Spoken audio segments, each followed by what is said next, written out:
Nós não olhamos a composição dos índices ao construir a carteira. Não adianta você ter 40 empresas, você não vai conhecer bem. Até o Warren Buffett fala, quem diversifica é que não sabe o que fazer, não sabe o que faz. Não sei o que fazer, começa a diversificar, né? Não tem convicção. A concentração é uma forma de reduzir risco, porque o risco é você escolher mal. E a gente não olha aspectos macroeconômicos. Ninguém tem nenhuma vantagem em relação ao macro. Não existe nenhuma vantagem positiva porque você tem informação superior ao macro do que o mercado.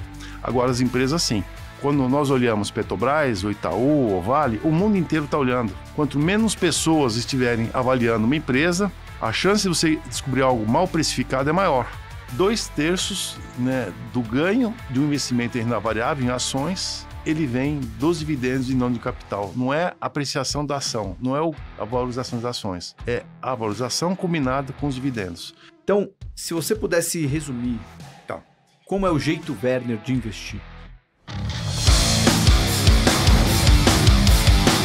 Olá, começando mais um painel do Small Caps Masters e agora a gente vai conversar com o Werner Roger, talvez um dos grandes precursores do mundo de Small Caps aqui no Brasil, um gestor muito conhecido, hoje principalmente na Trígono, um gestor que já tem uma longa história no mercado e na Trígono eles têm várias estratégias, estão agora com uma estratégia com Blue Chips também, mas tem as estratégias com Small Caps que aparecem nos principais rankings de fundos de ações com excelente performance, só que mais interessante que a performance é a maneira como o Werner analisa as empresas. Vocês vão perceber nesse papo, vocês vão ter vários insights de como o investidor tem que olhar uma empresa, seja ela small cap ou blue chip, e a maneira Werner de investir, que explica boa parte dos resultados. E vamos também falar um pouco de onde estão as grandes convicções ali do Werner. Se der tempo, a gente até explora algumas teses a mais aqui. Mas deixa eu agradecer mais um ano de Werner aqui no Small Caps Master. Muito obrigado por estar com a gente no Market Makers. Eu que agradeço, né? Estar aqui mais uma vez, sempre um prazer.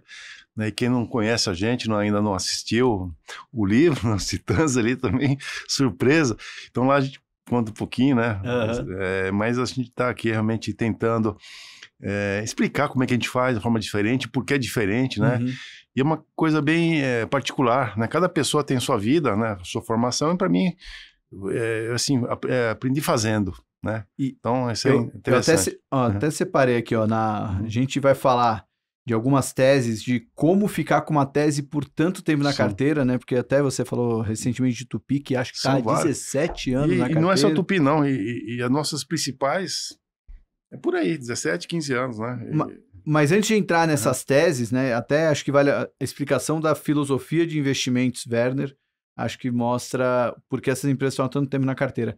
Então, se você pudesse resumir, como é o jeito Werner de investir? Então, o jeito Werner são várias características, né, que aí nos fazem um pouco diferente. Primeira coisa é agnóstico em benchmark. O que significa isso? Nós não olhamos a composição dos índices ao construir a carteira. Não tem nem ideia o que tem, que não tem. De repente a gente vai dar uma olhada, o que aconteceu, como é que está, mas a gente não olha o benchmark. Segunda coisa é concentração com elevada convicção. Então, não adianta você ter 40 empresas, 50, 70, né, o índice, você não vai conhecer bem. Talvez uma ou outra, mas você não tem como ter muita convicção, conhecimento com 50 empresas. Então, hoje na Trígono nós temos investidas mais ou menos 30 empresas, né, talvez um pouco mais, só que as 10 principais representam 85% de todos os ativos sob gestão da Trígono. Portanto, alta convicção, elevada concentração. Tem gente que fala, não, mas concentração aumenta o risco? Aí já é uma quebra de paradigma, né? Até o Warren Buffett fala, quem diversifica é que não sabe o que fazer, não sabe o que faz. Não sei o que fazer, começa a diversificar, né? Não tem convicção. Então, para nós, a concentração é uma forma de reduzir risco, porque o risco é você escolher mal. Eu sempre brinco, né? Eu vim lá do campo, né? Minha família, assim, você tem 1000 cabeças de gado no campo, né? Então tem raio, tem cobra, tem buraco, tem ladrão, pular cerca. Se você tiver 30 vacas holandesas lá perto de você e cuidar bem, a chance de você perder uma vaca é muito menor do que você ter 1000 cabeças de gado espalhadas, né, na sua fazenda. Então, mesma coisa com ações. Cuidar bem, né, não é todos os ovos num cesto só, mas talvez sim, e cuidar muito bem desse cesto. Você pega o seu cesto, agarra, leva aqui com você, do que ter vários cestos esparramando seus ovos, né? Então, essa questão de concentração. Então, Outra coisa, né? Bom, para você ter 10 empresas e a gente não olha aspectos macroeconômicos. Então, eu vou dizer que talvez 80% do mercado, né, quando você constitui as suas alocações, os países, é o famoso top-down. Então, você começa, qual que é a taxa de juros, qual que é o crescimento do PIB, né, e outros fatores, né, juros. Então, você começa de cima para baixo, da economia, até que já os juros vai cair, então o setor de construção de varejo vai se beneficiar, né? Então, o dólar vai subir, então vou pegar a exportadora. China vai bombar, pega commodities. Então, é assim que o mercado usa. Nós usamos o famoso bottom-up. O que é? De baixo para cima. O que é de baixo? É o resultado da empresa, né? Você parte do lucro da empresa, do resultado, né? Não é o lucro, mas todo o resultado, e vai olhando para cima até chegar no macro. Logicamente, você olha macro, eu olho, não dá para ignorar o que vai acontecer com China, com dólar, com Fed, com taxa de juros. Só que, a princípio, a gente quer olhar as empresas, né? São vários estudos que ninguém tem nenhuma vantagem em relação ao macro. Nenhum economista sabe mais do que o outro, as informações estão super disseminadas, né? Então não existe nenhuma vantagem competitiva porque você tem informação superior ao macro do que o mercado. Agora, as empresas, sim. Né? Logicamente, quando nós olhamos Petrobras, o Itaú, o Vale, o mundo inteiro está olhando. Né? Não é o Werner Trigo está vendo alguma coisa que ninguém viu. Né? Então, na realidade, aí você entra na questão de small caps. Quanto menos pessoas estiverem avaliando uma empresa, né, um negócio qualquer, uma residência, um ativo que seja, a chance de você descobrir algo mal precificado é maior. Né? Quanto mais pessoas... Vai vender uma Ferrari aqui em São Paulo, né? Quantas pessoas vão olhar a sua Ferrari aqui? Um monte de gente. Na tua loja, em várias lojas, cara, agora vai vender uma Ferrari lá em Botucatu. Talvez só tenha a tua. E o cara quer comprar a Ferrari lá em Botucatu. Então você provavelmente vai conseguir vender num preço melhor, né, onde você não tem tanta oferta, tanta olha, é uma questão de mercado. Então aí a gente começa a entrar na questão, né, diferencial da Trígono, que é justamente focar nas small caps. Não porque nós adoramos small caps, né? Não é questão de gostar ou não gostar. É questão de você ter uma quantidade de empresas que hoje na Bovespa são mais ou menos 330 empresas que são negociadas com certa regularidade, dos quais 75%, né, 3/4, são small caps. O que são small caps? Definição nossa, Salomão, não é nenhuma verdade aqui, são empresas que nós definimos com valor abaixo de 10 bilhões. Né?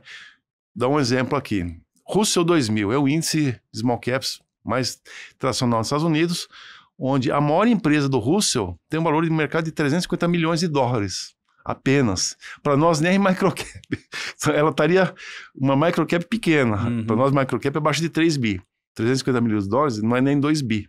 E tem 2.000 empresas nos Estados Unidos abaixo de 2 bi, imagina, no nosso real aqui. Então, aí que você vai encontrar as oportunidades. As corretoras não se interessam, porque não tem tanta liquidez, não tem...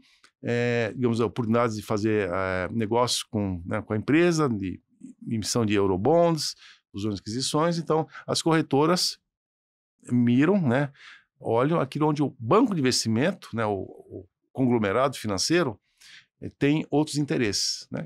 Eu falo isso aqui de cátedra porque eu trabalhei 4 anos em sell side, 3 anos em renda variável e 1 ano fazendo bonds lá fora. Então, logicamente, a corretora, ela atende outros objetivos daquele grupo do que simplesmente ganhar corretagem. Você não paga analista com corretagem, né? Então, assim, não se interessam por essas empresas. E aí que você vai garimpar, logicamente, tem vários portais de investimentos, as corretoras, não é corretoras que fazem análises menores, né?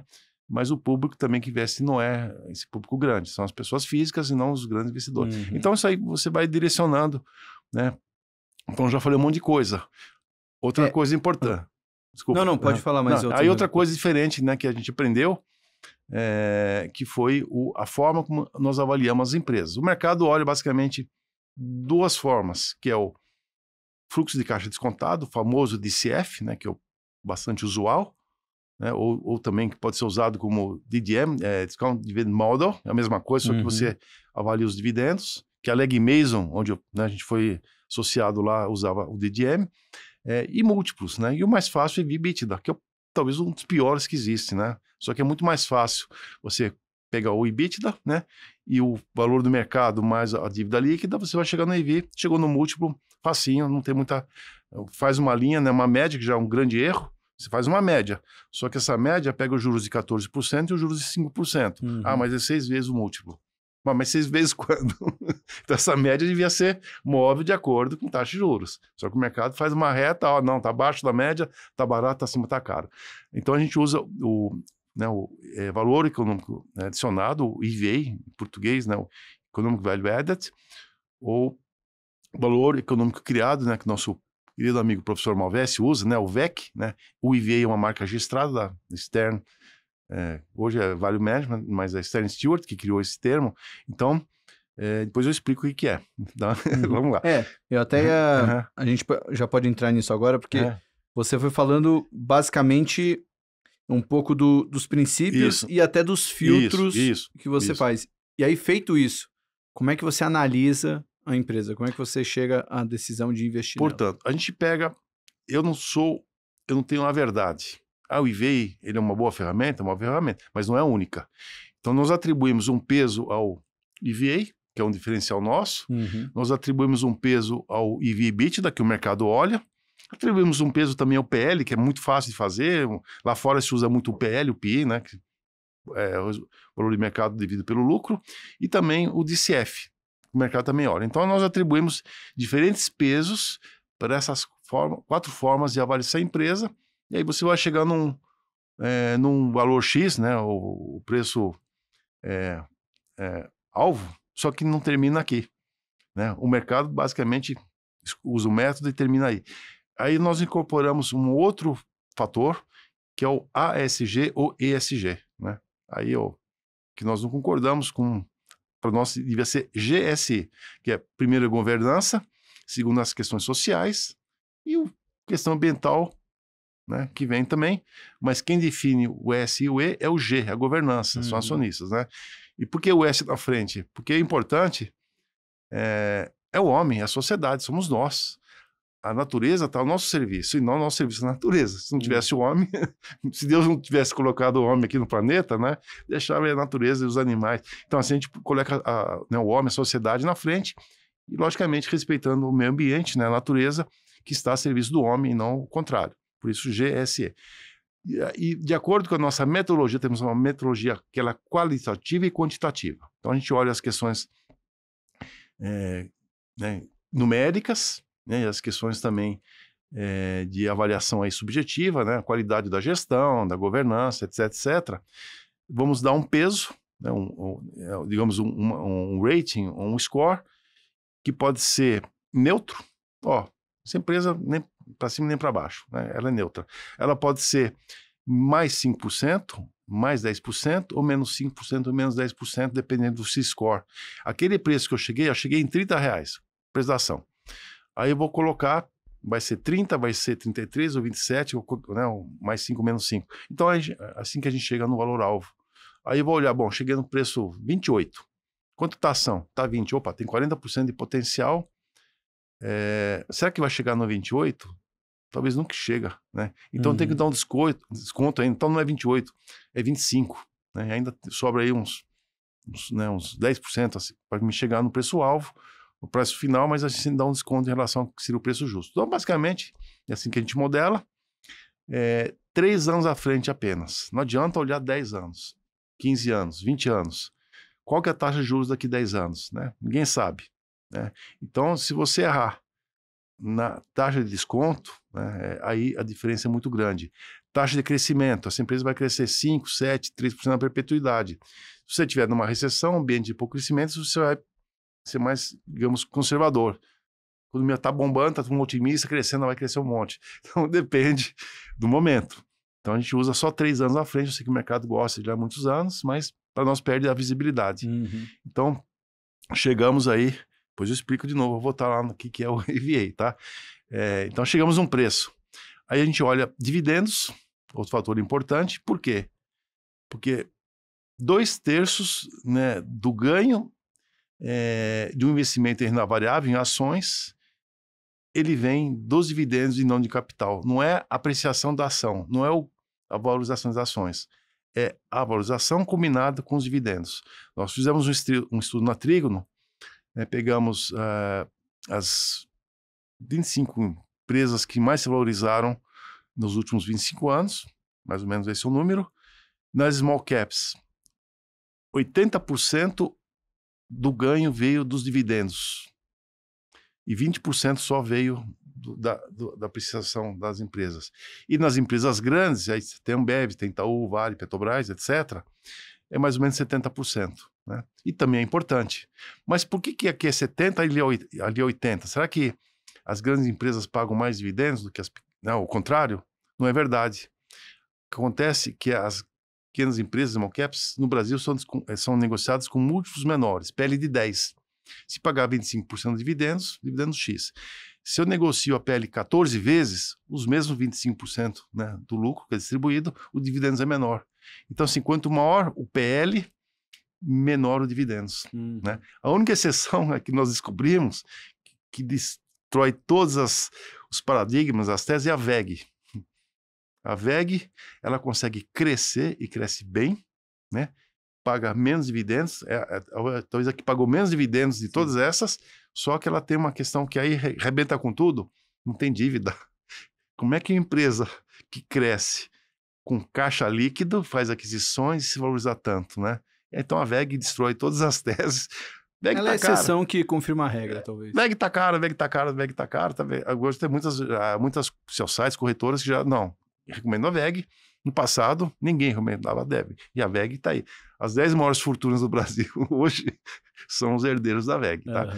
Então, dividendos importantes, né? O Jeremy Siegel, né, com aquele livro, famoso livro Investimento de Longo Prazo, ele mostra 200 anos de pesquisa nos Estados Unidos, o mercado mais, digamos assim, vamos dizer perfeito, mas o mercado mais arbitrado, né? Todo mundo olhando, uma história longa, com guerra, com crise 29, tudo quanto é período, ele chega nos dividendos. Estados Unidos é mais ou menos 60%, tá? É menos porque eles têm imposto, os Estados Unidos dá menos peso aos dividendos, mas no mundo, nós temos um estudo do Nord Bank, que contratou o Morgan Stanley, né, o famoso MCI, avaliou o mundo e o resultado foi 2/3, por isso, em 20 anos. Muito parecido com o que nós chegamos aqui no Brasil, tá? Bom, então, a segunda vértice, né, é os dividendos, e o terceiro, que aí já entrou no SG. SG, você acredita que gera valor no Brasil? O mercado não paga SG, não paga. O mercado não está nem aí, desculpa, o pessoal fala, né? Na verdade, para a gente, o SG é uma rede de proteção, uma tela de proteção. Porque se tiver problema de governança, problema ambiental, problema social, algum escândalo, a gente tem, de certa forma, se proteger. Você acreditar que uma empresa que tem excelentes práticas de SG, que o mercado vai pagar mais do que uma outra, que esteja barato, mas não tenha, né? Então, um exemplo aqui eu falo é a Vale, né? A Vale, a questão ambiental não está resolvida. Todo dia sai no jornal, ó, Mariana, 170 bilhões aqui, né, o tamanho da confusão. Quanto vale a Vale? Talvez 2 vezes isso. Divide com a BHP, mas vai ser pago de alguma forma. Opa, metade da história. E Brumadinho? Quando é Brumadinho? Essa história terminou? Não terminou. Qual o tamanho? Ninguém sabe. Então, assim, já foi. Outro dia eu vi aqui, final de semana, determinada barragem na Ouro Preto estava risco, né, de ter um problema. Você imaginou um novo problema na Vale, mais uma barragem de rejeito que se... Tiago, você imaginou a chuva de Porto Alegre, do Rio Grande do Sul, se fosse lá no Vale do Aço? Que tragédia que podia ter acontecido lá. E quem sabe onde vai ser essa próxima chuva. Né? Já aconteceu 2 vezes lá, né? Por que não a terceira? Olha o histórico.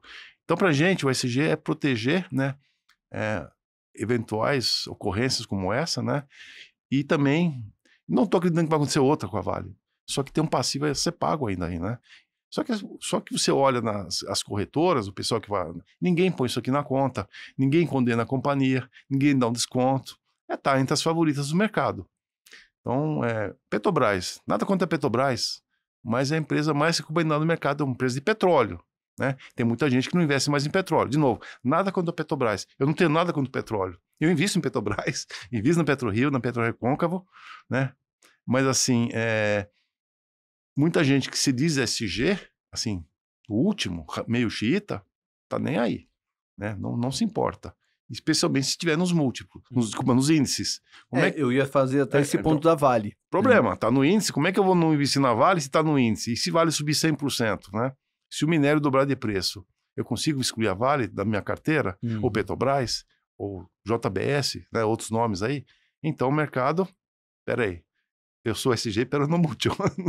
O discurso é bonito, né? Agora precisa ver as práticas. Mas o peso que vocês dão para o ESG aí, ou talvez não para o tem a GSE... Então, por exemplo, só que nós temos aqui o nosso filtro, né? Que nem eu aprendi com o Nordbank, assim, ó, blacklist. Opa, peraí, essa aqui não passa. Nem olha o valor, não vou fazer nem análise. A gente está olhando o que está acontecendo com as questões ainda ambientais da Vale, né, não está resolvida. Agora tem empresas, para nós aqui, Braskem. Olha a questão da Braskem. Governança, questões sociais na Alagoas, questões ambientais, os problemas que tiveram. Já terminou a história da Braskem? Não terminou. Está lá, né? O acionista é o mesmo. Então, Braskem não entra na lista, né? Assim, na nossa análise. JBS, mesma coisa, né? Então, toda a história, né, dos sócios lá que voltaram agora. Então, assim, tem empresas que não entram nem na análise, não é uma questão de preço, é de princípio. Ou você tem princípio ou não tem. Ah, mas se a Vale subir, estamos apanhando, né? Não a Vale, mas a Petrobras está subindo. Nós temos Petrobras, né, pouco. JBS está subindo, não temos JBS, né, em nenhum fundo, não entra. E é o preço a pagar, né? Agora tem gente que não quer pagar o preço, né, e vai, não se importa. Então, são os nossos 3 vértices, né, que formam o nosso trígono. Então, daí que vem a nosso trígono. Nome, né? E aí, são 2 trígonos, 2 triângulos. Que assim, bom, quem nós atendemos? Quem nós servimos? O dono do capital, o investidor. Então, primeiro, de onde vem o dinheiro. Segundo, qual que é o meu produto, né? Como é que eu invisto? Como é que eu atendo esse investidor? Através das empresas. Então, a Trígono basicamente é uma gestora de empresa. Nós não temos fundo multimercado, tesouraria, ficando aposta, né? A gente só analisa empresa em crédito e renda variável, né? E o terceiro, né? Como é que fecha? Isso aqui somos nós. Então, nós estamos juntando o capital ou as empresas, né, que estão aí disponíveis, crédito ou renda variável, e nós somos um meio que comunicamos, né, e através desse segundo triângulo, né, que são a forma que a gente faz, né, que é EVA, aí vou voltando em EVA, dividendos. Então, o que é o EVA? Basicamente, ele é o custo do capital. Então, você tem um negócio qualquer, né, você precisa investir, tem ativo, que pode ser loja, pode ser mina, pode ser petróleo, pode ser qualquer coisa, ou recursos humanos. Recursos humanos é o capital. Né, para você ter pessoas, você tem que contratar, você tem que ter no mínimo empresas de serviços, né, recursos humanos, você tem lá as pessoas que nada mais são do que um capital humano, mas é um capital, tem um investimento. Então, como é que você financia esse investimento? Tipo a VEG, 100% recurso próprio, porque ela não precisa de dívida. Ela tem dívida, mas ela tem caixa, só que o caixa é maior que a dívida. Então, 100% do capital da VEG é financiado com recurso próprio, que é o mais caro que tem, vou explicar. Outra empresa, ela precisa de metade, que é o patrimônio líquido dela, que são as ações, né, que são espelhados pelo patrimônio, que é contábil, ou pelo valor de mercado, que a gente usa. Valor de mercado, que é quanto vale aquelas ações, aquele investimento. E a segunda metade é o dinheiro que eu preciso buscar no mercado. Eu tenho fornecedores, eu tenho imposto a pagar, eu tenho um prazo para pagar essas coisas todas, né? Salário eu pago daqui 30 dias, imposto também, fornecedor também. Só que me falta dinheiro ainda. Então, é o capital de terceiro, capital oneroso, que é um financiamento, que pode ser banco, pode ser debêntures, pode ser um eurobond, pode ser um FDIC, pode ser qualquer coisa. Ele custa dinheiro. Então, como é que eu vou ponderar isso aqui? Quando eu tomo empréstimo, digamos aí, CDI mais 2. Então, estamos falando hoje, seria, 13%. Mais ou menos uma debênture, 13%. Só que despesa financeira é mais ou menos 1/3, 34%. Então, tirou aí 4%. Quanto custa para a empresa? 9%. Né? Na realidade, o líquido não é 13%, é 9%, porque eu vou descontar o imposto de renda sobre isso aqui. A outra metade é o meu dinheiro do acionista, capital próprio, né, das pessoas.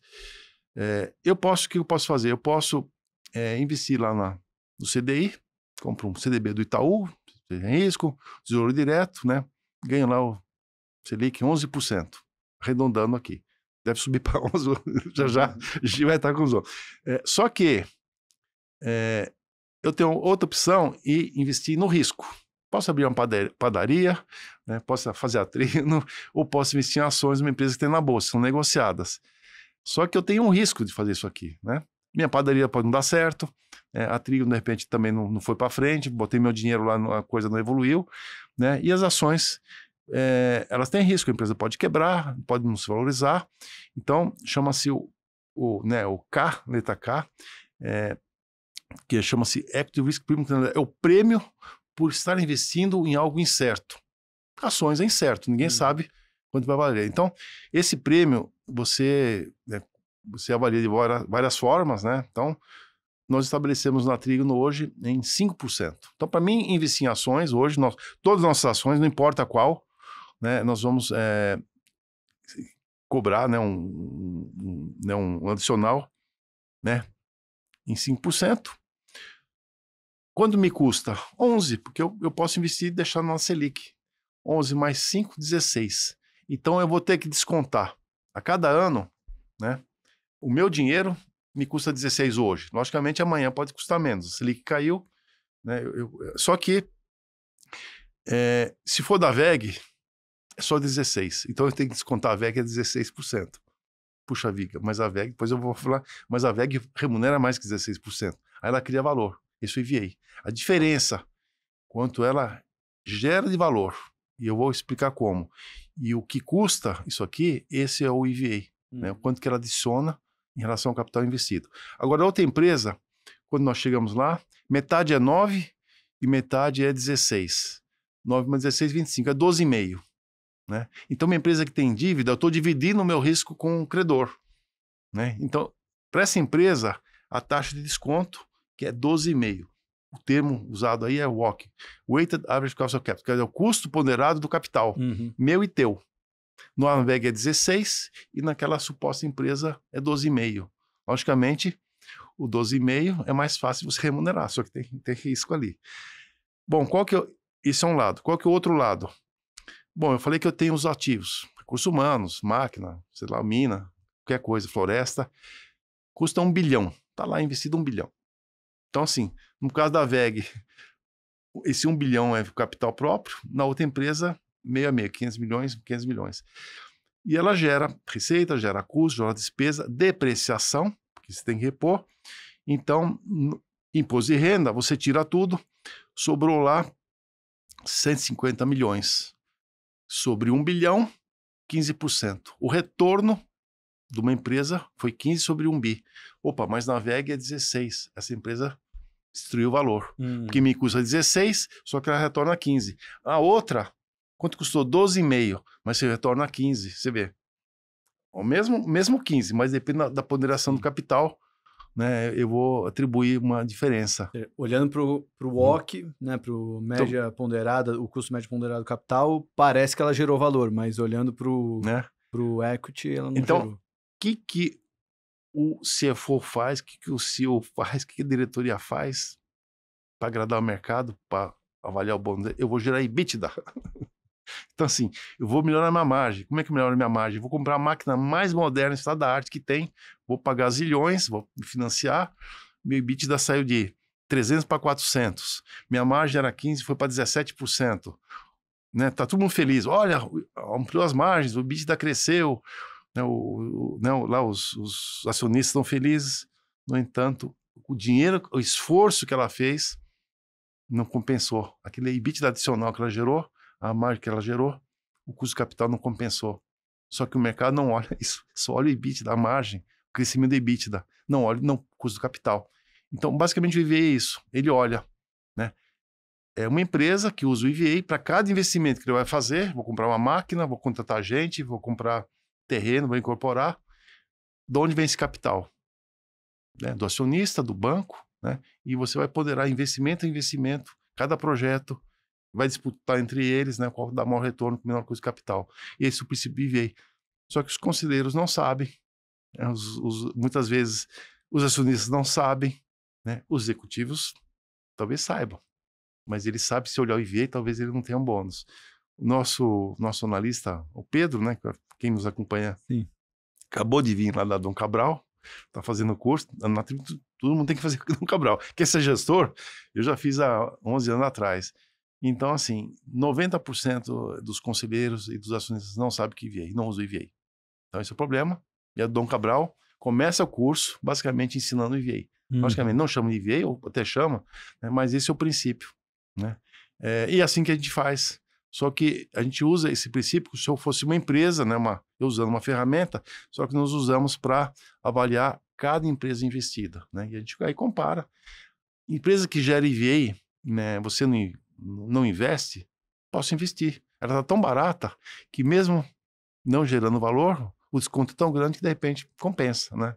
Agora, empresa que gera EVA e você investe, depende, pode ser que não, porque ela está tão cara, está tão precificada que mesmo gerando EVA, esse valor em bolsa não gera um ganho em relação ao que ela está, né, proporcionando. Então, assim, Thiago, na realidade é aritmético. Eu te falei que parece complexo, né? Mas não é complexo nada. É só fazer a formulinha, né? Quem quiser, pega, né, o da Modaran, professor da Modaran, né? E ele já tem uma planilhinha lá em Excel, você só preencher lá com essa forma que ele ensina lá. Então, eu tive com o da Modaran em 97, né? Eu fiz a primeira vez que ele veio para o Brasil, né? Ele deu curso de valuation. Então, para mim, é uma referência. Mas, basicamente, é uma metodologia que o mercado não usa e algumas empresas usam. A primeira a usar foi a Ambev aqui no Brasil, né? Aí a WEG, Marco Polo, né, a Renner e várias outras empresas, talvez eles não chamam de EVA, né? Mas o princípio é esse, né? A Cosan, né, usa isso aqui, sempre usou. Então, basicamente, o custo do capital, quanto me custa, o retorno sobre o capital investido, né? E basicamente ao longo do tempo a gente vai, como se fosse um fluxo de caixa descontado, cada ano eu vou calculando. Por exemplo, uma empresa que está muito alavancada esse ano, ela vai, Suzano acabou de fazer investimento. A cada ano ela começa a pagar a sua dívida, né? Aquele custo do capital dela vai se alterando. Então a gente vai projetando, logicamente podemos estar errado, né? Mas a gente vai ponderando a alavancagem financeira e à medida que ela inclusive vai gerando mais EBITDA, né? Mais fluxo de caixa vai melhorando, reduzindo a alavancagem. Basicamente é esse o nosso método, né? Olhamos todos os outros que o mercado olha também. De novo, quanto mais distante o valor que eu cheguei através do EVA, da nossa metodologia, do preço da ação, né? Esse delta, mais me interessa, né? Porque tem um potencial maior. Se eu tiver correto, né? Se eu tiver correto, como quem investiu na VEG lá atrás estava correto, você vai ter retorno, né? É interessante também que em 2017, né? O professor Malvese, né? Que também faz parte do IBGC, professor da GV, ele também contribuiu a escrever um livro, uma cartilha pelo IBGC, que os conselheiros usem o EVA na avaliação dos seus executivos, da diretoria, né, para estabelecer o bônus, o variável. Porque é muito fácil de fazer EBITDA, né, crescer, ganhar mercado, crescer é fácil. Agora, quanto você retorna, quanto você cria valor para o acionista. Então, o IBGC está lá público, cartilha, quem quiser procurar, isso aí está disponível. E também que os conselheiros não vou dizer obrigar, mas instiguem, ou pelo menos tragam para os seus executivos usarem o EVA na sua gestão, né? Eu tinha separado até uma pergunta sobre conselho, eu sei que vocês são bem ativos nisso, mas antes eu queria trazer um exemplo prático. Eu citei aqui a Tupi, mas fica à vontade de usar outra empresa como exemplo, eu só citei a Tupi porque, além de termos na nossa carteira do Market Makers também, então é legal ver gestores também falam dela, mas você investe nela há muito tempo. Inclusive, você fez uma excelente... o vídeo lá do... Legal. Aquela analogia dos excrementos do porco, né? Que tá um outro negócio da Tupi. Dejetos. Os dejetos do porco. Mas a Tupi crescendo em várias frentes, né? Acho que também mostrando uma possibilidade de se reinventar, né? Isso. Mas... Você já investe na empresa há muito tempo. 17 anos. E eu queria abordar muita coisa aí, velho. Eu queria que você falasse.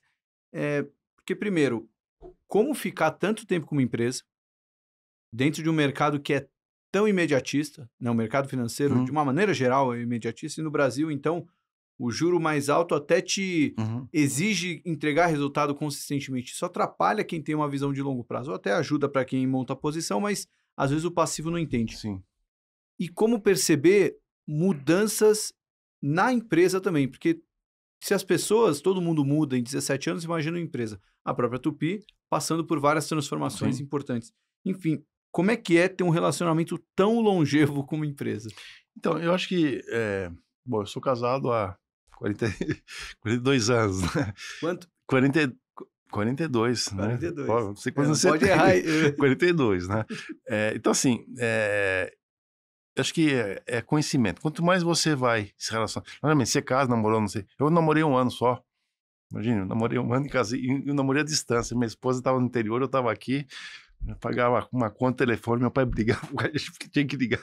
Bom, escrevia carta todo dia para ela, tá? Todo dia eu tenho minhas cartinhas guardadas lá. Pô, que maravilha. E eu falava assim, quando eu leio, putz, baixou o santo aqui, olha só. Tenho minhas cartinhas lá, que todo dia eu não entregava. Então, assim, você vai conhecendo as empresas, né, com o tempo. Quando a gente investe, às vezes, já investi, 13 meses depois eu caí fora. A gente investe, puxa vida, não era isso. Então, assim, é difícil você conhecer a empresa sem estar investido, né? Então, assim, à medida que você vai conhecendo a empresa, né, ao longo do tempo, você vai conhecendo mais, isso vai te gerando, que eu falei, aquela convicção, aquela, né, confiança, aquele conhecimento, que te leva a se manter.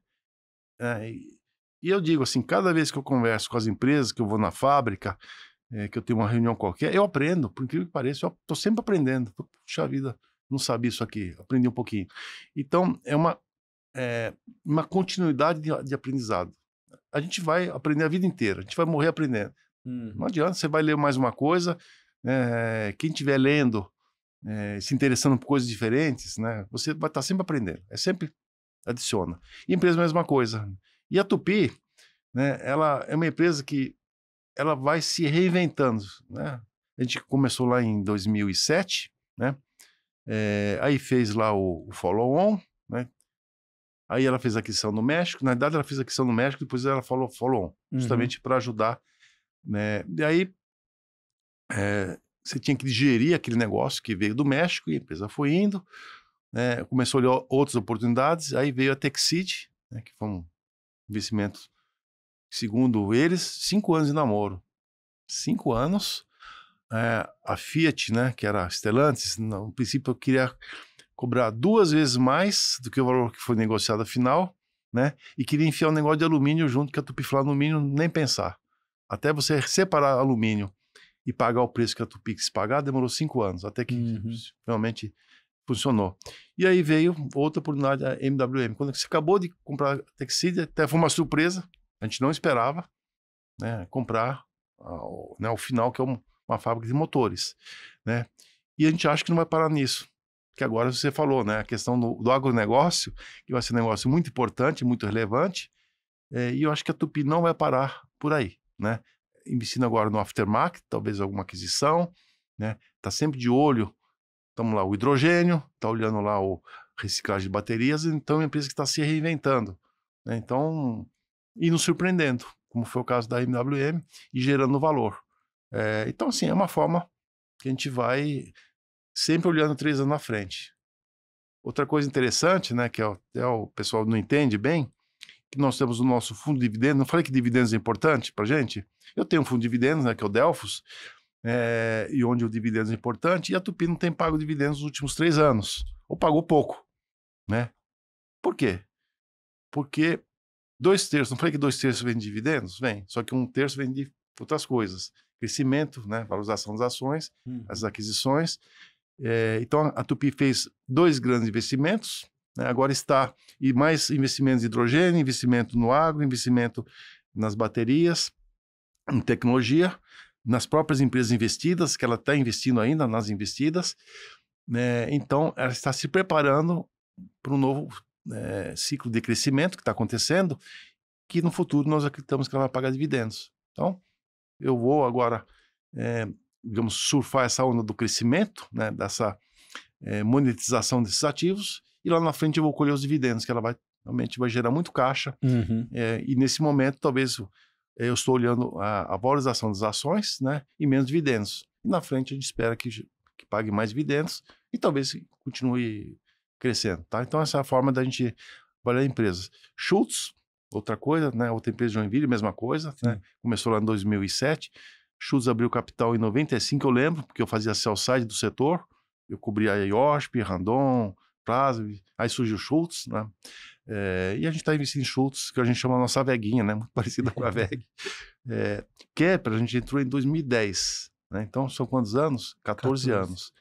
São Martinho, desde o início, né? São Martinho também acho que eu comecei a investir em 8, 9, um pouco depois do IPO, não foi do IPO, mas acho que 2 anos depois do IPO. Ferbasa, desde sempre também, né? Ferbasa, desde a outra gestora, a gente começou, então, em 2007, são 17 anos de Ferbasa, né? E as empresas estão aí, né?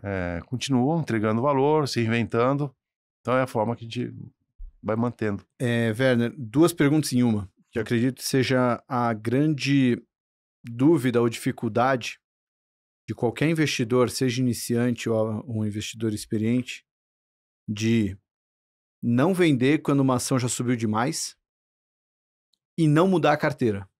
Como driblar essas duas impulsividades que às vezes o investidor tem de cortar um ganho quando já está muito grande ou de querer mudar a carteira porque está olhando lá uma nova oportunidade? Então, a gente tende, né, sempre a abortar um processo de alta continuada. Subiu, já subiu 50%, subiu 30%, né? E aí, não, é hora de realizar, porque já subiu muito. Ou se não, né, caiu muito, né? Eu vou comprar porque caiu muito, agora está barato, mas pode continuar caindo. Então, os dois lados da moeda, né? Você acha que caiu muito, não vai cair mais, pode continuar caindo. E eu acho que subiu muito, não vai subir mais, porque já subiu muito. Então, você pode se enganar dos dois lados. Então, a forma como, logicamente, nós temos um método, né, quantitativo, que a gente faz conta, né? Eu tenho lá 3 anos à frente, tô olhando sempre 3 anos à frente, só que eu tô comparando outras ao lado. Tudo é relativo, não existe preço único. Ela pode estar barata, mas eu posso ter outras empresas mais baratas, né? Talvez seja o momento de trocar. Então, para quem não consegue fazer, principalmente pessoa física, né? As pessoas, não consigo, não tenho planilha, isso é muito complicado, não tenho tempo. Estabelece um preço. Quero ganhar 50%, 70%. Que período? 2, 3 anos. Começa a olhar, puxa vida, já subiu isso aqui no primeiro ano. Opa, eu queria 50, já que subiu, eu tinha 3 anos. Né? Pode subir mais? Olha de novo, para tudo. Faz conta de novo. Por que você comprou? Por causa disso, isso. Hoje, você compraria ela, né? Esquece que ela subiu 50%. Olhando para frente, sim, a Tupi fez isso, fez aquilo. Eu acho que a Tupi hoje é diferente da empresa de 3 anos atrás. E você tem que reavaliar como se fosse, a gente fala assim, white paper. O que é white paper? Tá aqui o dinheiro, eu não tenho uma empresa investida, mas eu tenho dinheiro. O que eu faria se fosse hoje? Comecei um fundo hoje. Então, olha todo dia como se fosse um white paper, né? E compara o que tem do lado, né? Você vai olhar as empresas que você tem e as oportunidades. Então, você tem que ter uma certa disciplina e realmente, chegou no meu objetivo, vende, né? Não era isso? A não ser que você reavalie de novo o teu objetivo. Não, agora mudou isso aqui eu vou reavaliando. Né? Então, essa forma que a gente faz toda semana, nossos comitês, né? A gente tem nossos preços-alvos, o mercado subiu, caiu, vai se modificando. Então, a gente estabelece, né? Como é que a Trígono faz? Eu tenho lá, você falou, tem um monte de fundo lá, tem um monte de fundo, né? Toda semana, no comitê, a gente estabelece, né, no nosso Excelzinho lá, nossa planilha, o percentual que eu quero ter de cada empresa em cada fundo, dados os objetivos daquele fundo, aquele produto. Werner não faz mais nada, nem o comitê.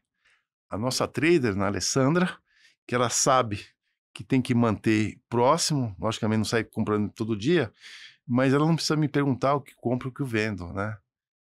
Todo dia tem resgate, tem aplicação, e os preços vão se movimentando. Então a nossa trader, ela tem total discrição de ela comprar e vender o que ela, de forma que o portfólio, a carteira, esteja mais próximo daquele que chama-se model, né?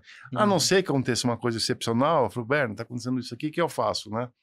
Esse papel subiu muito essa semana, tá subindo. Falei, ó, Alessandro, esse é um resultado muito bom, o mercado gostou, no comitê da semana que vem a gente vai aumentar o peso. Então deixa quieto aí, pode deixar que a gente vai aumentar, ou senão começa a cair muito. Hoje São Martinho estava caindo 7%, dado o momento. Werner, tá caindo 7%, o que eu faço? Compro mais? Falou, Alessandro, segura um pouco, né? Porque essa queda de hoje, depois voltou. Aí tava caindo 1%, caiu de novo assim. Não tentar ficar tradando toda hora, porque aconteceu uma coisa, um evento, espera, deixa o papel estabilizar. Ah, realmente caiu 10, agora caiu 10. Tá bom, vamos comprar mais. Mudou alguma coisa na empresa? Não mudou nada. Então vamos aproveitar. E é assim que a gente funciona, né? Então, você tem que ter a disciplina daquele model. Toda semana ela vai tentar. O Werner saiu de férias, né? Não está no comitê. Não aconteceu nada, né? Segura aí, a não ser que aconteceu algo importante, e os analistas mesmos decidem se tem que mudar o model ou não. Então, assim que a gente funciona. E as pessoas têm que também fazer assim, ó. Quando você quer ter, põe lá o teu percentual, e assim que eu fazia lá atrás. Quantos que você acha que essa empresa deveria subir? E se você encontrar outra empresa mais barata, de repente apareceu uma oportunidade que você não estava olhando, né? E aquela já subiu bastante, troca. Você acha que vale a pena, troca. A gente não gosta muito de ficar trocando, postando, porque eu te comentei, aquelas empresas, a gente vai mantendo. A não ser que eu errei. Puta, eu errei, né? Aí depois de um tempo eu já saí. Felizmente, né? A gente... Não vou dizer que eu errei porque a ação caiu. O erro não é esse. O erro é você avaliar mal o negócio, né? Porque assim, quem estabelece o preço é o mercado. O mercado é soberano, né? Ele pode estar errando também, né? O que eu tenho que estar muito, digamos, firme é nossas análises, né? Olha, aconteceu uma coisa inesperada, a Ferbasa, né? Ah, porque você não vendeu Ferbasa porque subiu. Mas então por que o mercado também não vendeu Vale? Porque foi a mesma coisa, né? O minério subiu, depois o minério caiu, você saiu vendendo Vale, saiu dos índices, saiu dos benchmarks porque o minério caiu. A Ferbasa é a mesma coisa. Commodity vai e volta. Então 22 foi um ano atípico, né? Tudo subiu. 23, outro ano atípico, tudo caiu, né? O setor todo siderúrgico caiu, mas nem o outro ano são os normais. O normal que a gente acha que vem pela frente. Eu olho para frente, ó, tá razoável, eu vou manter Ferbasa. Poderia ter vendido? Podia, mas quem tem a bola de cristal? Naquele momento, né, a gente não tinha visibilidade. Né, quem sabia que o minério de ferro ia sair de 200 para 95? Se alguém soubesse, tinha vendido, certo? Comprava outras coisas, mas ninguém tem bola de cristal. E nosso propósito não é ficar adivinhando para onde vai. A gente vai avaliar as empresas de acordo com aquelas condições de momento, né? Logicamente, futurologia, a gente não acha que o minério vai voltar para 200 nem vai cair para 40. Todo mundo trabalha mais ou menos com um intervalo de preço do minério, do petróleo, do açúcar, das commodities. Ninguém tem assim, ó, poder de achar que vai ter uma ruptura, né? Porque, pô, o que vai ter a ruptura? Só que você tá vendo? Ninguém sabe. Mas é isso. Werner, antes de perguntar sobre o conselho, eu só queria tirar uma dúvida. Nessa linha de você ter poucas empresas, né, alta convicção igual a concentração, as empresas costumam ficar muito tempo na carteira. Quantas empresas, em média, entram na sua carteira por ano? Você já parou para fazer esse histórico? Chega a ter ano que não entra nenhuma ação nova na carteira? Não, sempre entra, né? A gente tem o fundo Horizon, que é o nosso microcap, né? Tem muita ideia, viu, Thiago? Puxa vida, se a gente tivesse mais dinheiro, só que eu não quero diversificar demais. Hoje o Horizon tem 14 empresas apenas, né? Sendo que só 2 estão no nosso fundo Small Caps, Flagship. Eu posso dizer aqui que é Kepler Schultz. Inclusive porque a gente começou, puxa, eu tenho que ter uma base, né? Então são as 12. Outras 12, né, foram entrando. A gente não tinha nenhuma dessas 12. Né? O Horizon agora está com um pouco mais de 3 anos. Então, se fizesse uma média aí, logicamente entraram 10 de uma vez só. Eu diria assim, salvo um novo produto, né, que você comentou, né, no início, que a gente tem um fundo agora, Blue Chip, né, que entraram 15 empresas, das quais 2 apenas eu já tinha, então entraram 13 novas que a gente não tinha, né? Eu diria que a rotação normal de uma carteira seria de 20%. 25%, um quarto. De 20% a 25%, o normal, né, que cada fundo deveria ter uma rotação normal, né, porque uma nova ideia, ou algo que chegou ao seu valor justo, ou algo que eu tenho uma ideia melhor do que aquilo que eu já tenho dentro. Eu acho que não tem muito mais do que isso, não. Tá. Logicamente, nas microcaps, tem muita empresa, muita oportunidade, só que eu não quero ter 20 empresas, né? Aí eu como pessoa física lá atrás, eu tinha 50 empresas, 40. Tudo que eu gostava eu comprava, né? Você não conseguia... É muito difícil, concentrar é muito difícil, né? A coisa mais difícil é você concentrar. Porque tem muita empresa boa, que eu gostaria de ter. Agora, como é que eu concentro nessa? É difícil. E tem uma coisa do... a gente tenta fugir muito aqui do efeito Dunning-Kruger, né? Que é aquele estudo que mostra que quando você não sabe nada sobre um assunto, aí você estuda um pouco e você sente que sabe muito. Aí você tem que estudar muito para perceber que você não sabia quase nada, aí de repente, lá na frente faz essa curvinha. E acho que esse é o risco de muito investidor, né? Conhece uma tese, estuda bastante, aí acha que sabe tudo dela e já bota na carteira. E principalmente nos IPOs. Pô, o IPO... Os caras te vendem negócio lá, é uma maravilha. E geralmente no IPO o mercado tá bom, né? Então tudo que compra sobe, aí é aquele problema. A análise talvez não foi bem feita, mas o resultado é bom. Então você acha que tá certo. O IPO, ele é muito bem preparado, né? As empresas se preparam bem. Logicamente, eles talvez venham no melhor momento da empresa, porque ele vai estar vendo assim, ó, eu cheguei no meu limite. A não ser que você vai fazer uma aquisição. Você vê, a maioria dos IPOs que foram para aquisição deu errado. Né? Poucas empresas conseguiram fazer boas aquisições, porque eles também estão comprando coisas que eles não conhecem. Ele acha que era bom, no fim, não foi, acaba queimando capital. Né? Então, e o sell-side, né, os nossos analistas aqui, são excelentes vendedores. Né? Hoje, da Modena fala que hoje talvez o principal é a narrativa. Você consegue transformar uma mulher feia numa mulher bonita com a maquiagem, né? Você prepara, nossa, mulher bonita pra caramba, não tinha percebido. Então a narrativa, ela vende, né? E o sell-side, ele sabe vender, e a empresa ajuda. Então, carrega aqui, carrega ali, mostra isso aqui. E a gente se encanta. Mulher bonita, quem não se encanta? Bonito. Nossa, aquela mulher... Então, assim, realmente o mercado se deixa levar pelas narrativas, né? E você não tem histórico, você não sabe qual é a governança, conselho, né? E aí começa a aparecer... Uma mulher não é tão bonita assim, né? Puta, tirou uma maquiagem, meu Deus do céu. Aquele batom vermelho me enganou. Bom, já que falou de conselho, queria que você falasse um pouco da importância do conselho. É um assunto que a gente aborda pouco. Como é que vocês atuam nisso em participação, indicação, e o quanto isso é importante até para small cap, se é às vezes mais importante numa small cap do que numa grande empresa? Sim, com certeza. Então, hoje, só para te mencionar aqui, nós temos 2,6 bilhões sob gestão, né? Então, somos realmente pequenos e nós indicamos, eu falo assim, o conselheiro não é da Trígono, gravem isso aqui. Né? Pessoal, o meu conselheiro não é... O conselheiro é indicado pela Trígono, né? Para a empresa e não para a Trígono, com o apoio de outros investidores. Então, a gente propõe, a gente leva lá para a Assembleia, né? Apresenta o nome, currículo, e o mercado nos apoia ou não, e 90% dos casos nós conseguimos eleger os nomes indicados. Como é que começou isso, Salomão? Começou no Nordbank. Então, né, para quem não conhece a história, né, o Nordbank criou em 2007, Estratégia Small Caps. Nordbank é o fundo soberano da Noruega, hoje tem 1,6 trilhões de dólares sob gestão, algumas vezes o PIB da Noruega, acho que é 4 vezes o PIB da Noruega. Imagina um fundo que é 4 vezes o PIB do país. E 95% do Nordbank, do fundo, tem que ser investido fora da Noruega, senão ele vai comprar a Noruega inteira. Então, eles criaram em 2007 estratégias Small Caps. Não havia Small Caps até então. E saíram contratando gestores de países emergentes. Porque não adianta, o cara não vai conhecer Brasil, né?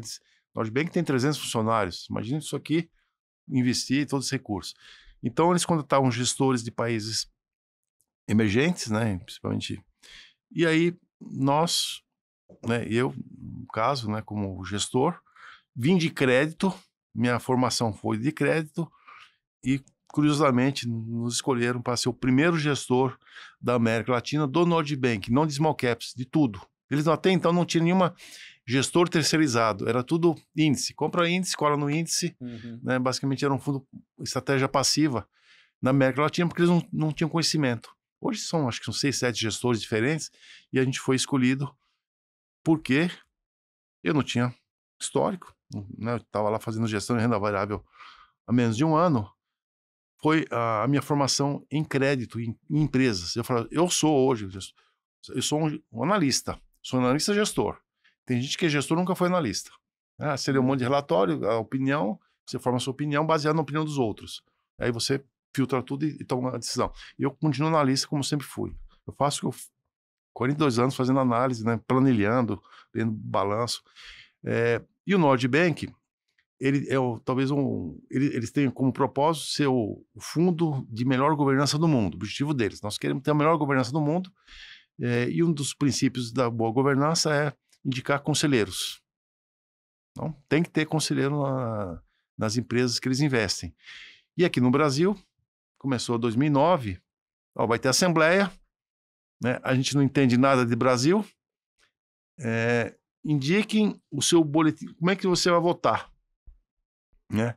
E aí tinha que atender os requisitos deles, por exemplo, tal do blacklist, essa empresa não pode investir, né? E nós passamos a indicar os nomes que nós avaliávamos, os conselhos, só que o Nordbank ele tem essa posição ativa que, né, os gestores contratados, só que 80% é passivo.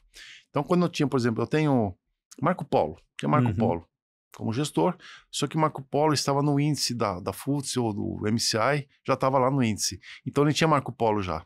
Então, ele pegava as minhas Marco Polo na carteira dele e mais as Marco Polo que ele tinha lá. E tinha os advogados, né, que representavam o Nordbank, porque não era ele, tem sempre alguém advogado que vota. Esse cara tinha mais 200 fundos de pensão, endowments, e que ninguém sabia nada de nada. Eu tenho que votar na Assembleia, porque eles votam. Pô, o Nordbank votou, o que o advogado fazia? Descarregava para todo mundo. Então a gente fez, na época, esses 8 anos com eles, cerca de 160 assentos fiscais de administração, pessoas que nós indicamos que foram eleitos pelos nossos, a posição que nós tínhamos e pela posição deles e dos estrangeiros que votavam junto. Isso a gente foi aprendendo como é que se seleciona os conselheiros. Fiz o curso que eu te falei da Fundação Dom Cabral em 2013. Por que você fez? Eu não sento em conselho. Mas como é que é um conselho? Como é que é um conselheiro? Como é que tem que ser? Né? Então, nós fizemos o curso para aprender, primeiro escolher conselheiro e saber como o conselho funciona. Como é que tem que ser um bom conselho? Então, foi um aprendizado. Então, a partir daí, a gente continuou. Então, na Trígono, eu acho que a gente já fez mais conselheiros do que a gente fez na outra gestora, né? 26, né, hoje. Só que 7 anos, não, mais não, 26, mas se a gente somar tudo, a gente deve ter feito uns 250 assentos. Não são pessoas, né? Porque às vezes, cada ano, ele se mantém, reelegemos, então eu conto cada vez que ele foi reeleito, cada ano um assento. Você levantou umas perguntas aí que você aprendeu no curso, do que é um bom conselho, o que ele faz. E aí, o que você pode explicar para quem está vendo? A professora Elisomar, que ela é coordenadora, na minha época, continua hoje, ela fala assim, 90%, ela é dura mesmo, ela fala, 90% dos conselhos não prestam, a palavra dela. Por quê? Porque eles não atendem os quesitos. Por exemplo, a maioria dos conselhos que nós temos aqui, das empresas que têm controle definido, quem controla o conselho são os controladores. Então você tem lá 8 conselheiros, 5, 6 é indicado pelo controlador. É uma coisa que eu discuto bastante. Então, na realidade, esses conselheiros, eles estão a serviço do controlador, porque ele sabe se ele votar contra ou não aprovar o conselheiro, no ano que vem ele não está lá.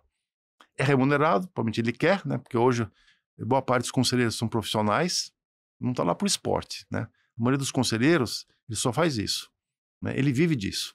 E ele sabe se ele começar a desagradar aqueles que os indicam, ano que vem ele vai perder o emprego, assim, só pode dizer que o emprego, ele vai perder, né, aquele assento. Então, esse é um problema que A rotação. Tem conselheiro que está lá 15, 20 anos, ele vai se perpetuando, né? Então, você tem que trazer gente nova, você tem que trazer sangue novo, você tem que ter diversidade.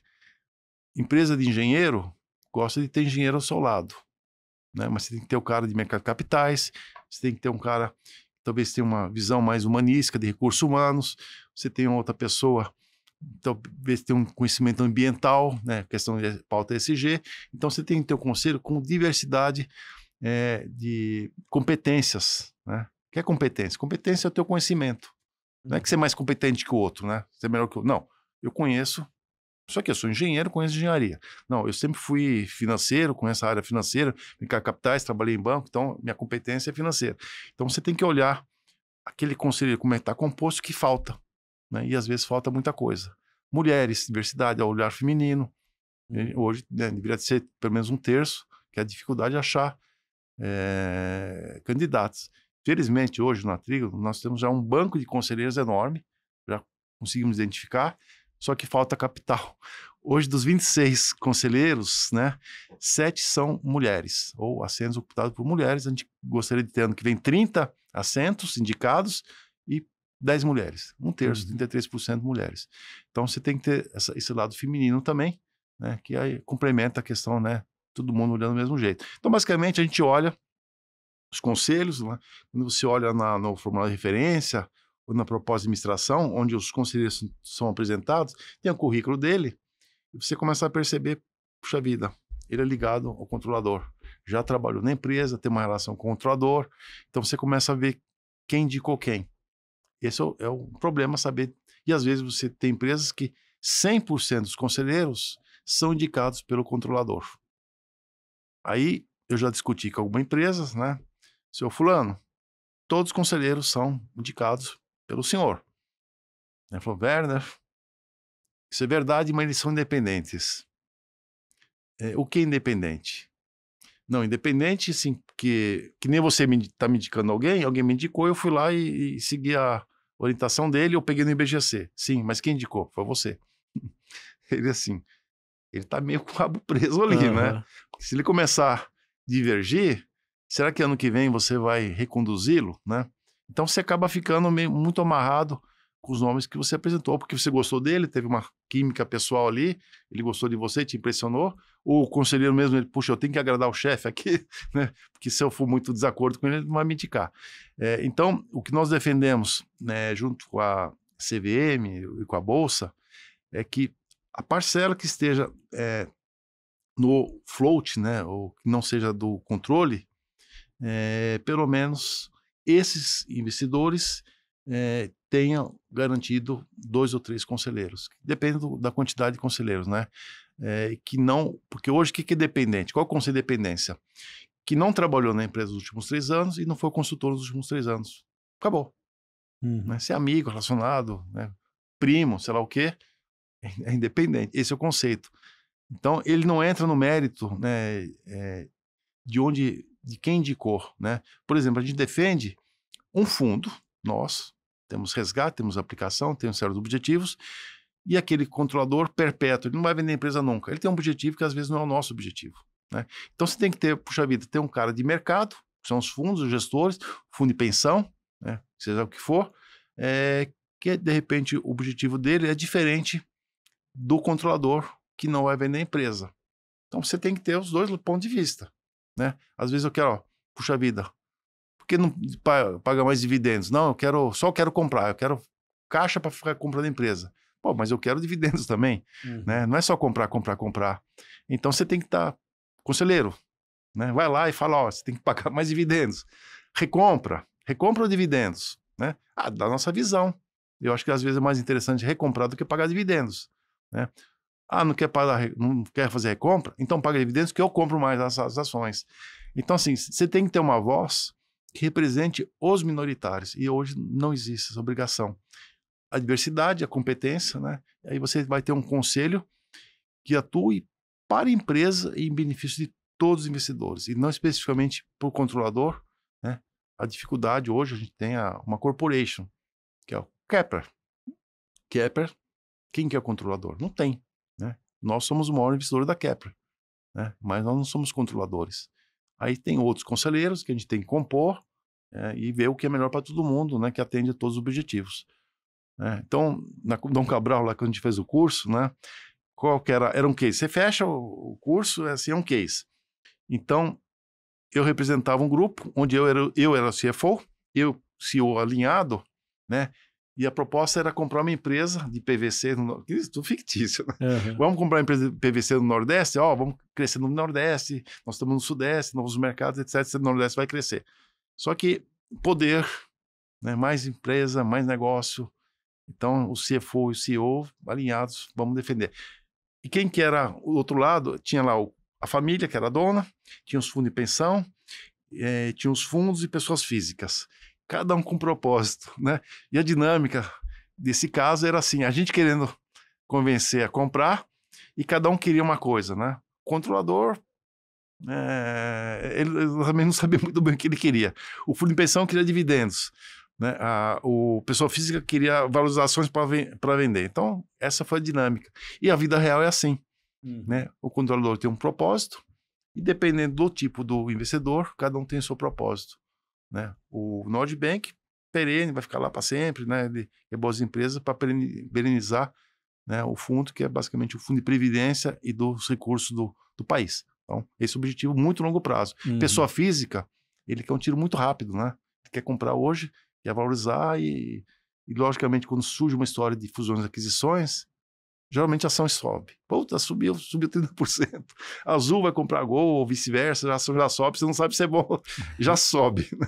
Né? Então, assim, essas histórias de fusões e aquisições, geralmente a ação sobe, né? E é mais poder para os executivos, mas talvez não seja o melhor para a própria empresa. 90% das fusões e aquisições, elas destroem valor. Né? As sinergias que se esperam não acontecem. Choque de cultura. Não é tão... A gente está vendo bastante... um caso bem emblemático no setor de saúde no Brasil e outros casos que a fusão não foi tão bela quanto as planilhas de sinergia. Então, choque de cultura, sistema, né? Pô, meu sistema, o meu é SAP, o meu é Dove, ou o meu é não sei o quê. Como é que eu integro isso aqui? Né? É interessante, a gente estava falando de conselheiros, né? O Gentiro Genso, que foi na Previ, do BB, né? Hoje ele é vice-presidente da Tupi. Ele aposentou no BB e agora ele voltou, já foi conselheiro, voltou como um dos vice-presidentes, né? Justamente em novos negócios, tecnologia, né? E ele, conversando com ele, ele falou que ele estava no Banco Brasil responsável pela fusão e integração com a nossa Caixa. Imagine, Banco Brasil, aquele monstro, né? Tamanho gigantesco, agência do quanto é lado, nossa Caixa, concentrada em São Paulo, uma cultura diferente, sistema diferente, tudo, de repente, juntar, transformar numa marca só, uma agência só, sistema, tudo igual. E o Gentiro fez essa transição aí, ele falou, olha, foi desafio, e tinha prazo, 2 anos que a gente vai ter que fazer. Então, todas as empresas a mesma coisa, né? Como é que você integra? Tupi comprou México, 11, 12, até hoje está digerindo. Cultura mexicana completamente diferente da brasileira. Lá no México, se oferecer $50 a mais para o funcionário, o cara pula de emprego. Né? Então, como é que eu retenho, pessoal? Saltilho tem 15 mil vagas em aberto para a indústria. Né? E estão disputando ali, quem paga mais leva. Como é que eu faço gestão desse pessoal? Como é que eu seguro? Né? O Brasil tem uma cultura diferente, né? Língua diferente, tudo diferente. Como é que eu... Né? Compraram agora Portugal, tem lá Aveiro, né? Logicamente fala português, mas é Europa, é outra cultura. Sim, né? Total. Né? Então, assim, Texid, cultura Fiat, né? É outra cultura. Como é que eu encaixo isso aqui tudo, né? Faço o mesmo cultura muito, muito complexo, né? Acho que talvez as pessoas seja a coisa mais complexa numa fusão. Werner, a gente podia continuar o papo por muito tempo, mas a gente tem que encerrar, que o horário do painel já está acabando. Mas bom, tenho certeza que você vai estar aqui no ano que vem, que é sempre um prazer ter você aqui no Small Caps Masters. E portas Market Makers estão sempre abertas para você e para todo mundo da tribo. Ramon, eu acho que para mim passou 15 minutos aí para ficar falando horas, né? Espero ter respondido as perguntas que você fez, né? Realmente tem muita coisa para ser dita, mas para mim um grande prazer estar aqui hoje, né? Com o seu público, super público, e estamos sempre à disposição, né? Ano que vem, que seja. Então, para mim é um grande prazer estar conversando com vocês, com o teu público, né? O público, assim, sei que é fiel e realmente espero ter ajudado, né, a pessoa. Com certeza, Werner. Então, brigadão. Então, até a próxima. Obrigado. Valeu. E até o próximo painel do Small Caps Master.